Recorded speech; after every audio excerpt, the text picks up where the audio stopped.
Now let me show you why Donald Trump is on track to confound his critics again. I'll show you how he's fighting back and how Joe Biden is flailing and how this US election contest is going to be every bit as tight and compelling as the last one.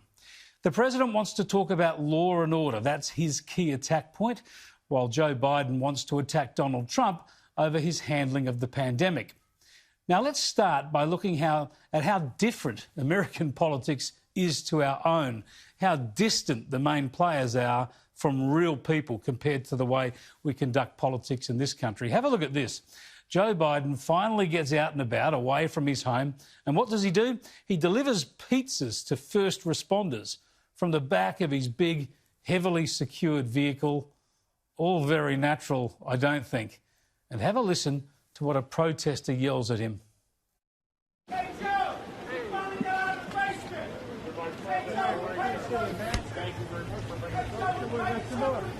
Hey, Joe! Don't jump! Don't jump! Don't jump! Hey, Joe, you finally got out of the basement, hey? And yeah, rather weirdly, Biden says don't jump. Strange days indeed. But yes, it's unusual for Biden to leave his home. He did travel a short distance from Delaware to Pittsburgh, and he gave a speech. Kind of.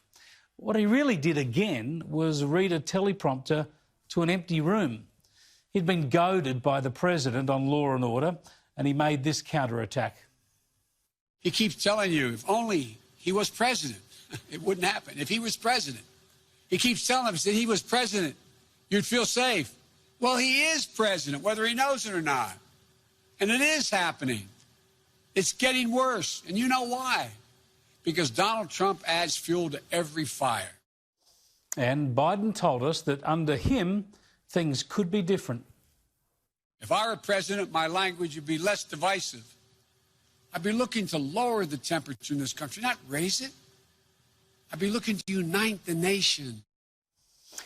That's a good attack line, but it does seem to skate over the fact that he was vice president with Barack Obama for 8 years, and yet here we are.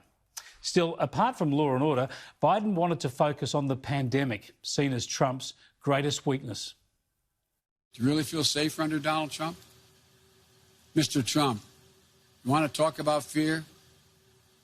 Do you know what people are afraid of in America? They're afraid they're going to get COVID. They're afraid they're going to get sick and die. And that is in no small part because of you. OK, so that was not a bad outing for Joe Biden, was it? It was worth leaving the basement. He got to look presidential and deliver a few good attack lines at Donald Trump. Except there was also this. COVID has taken this year, just since the outbreak, has taken more than 100 years. Look, here's the lives. When you think about it, more lives this year than any other year for the past 100 years. Think about it. What was he saying? I don't know. Do you? You can sense his staffers and supporters wincing, can't you? If this is how the candidate goes in rehearsed, scripted events in empty halls, how will he go in debates and interviews? Well, for now at least, we don't know because he just doesn't do them. To highlight the difference, of course, this contrast, Trump has done another lengthy, reasonably lengthy at least, news conference. For what I saw, I don't believe he mentioned the word Antifa. Antifa is a criminal organization, and he didn't mention Antifa thugs, but mostly seemed to blame the police and law enforcement.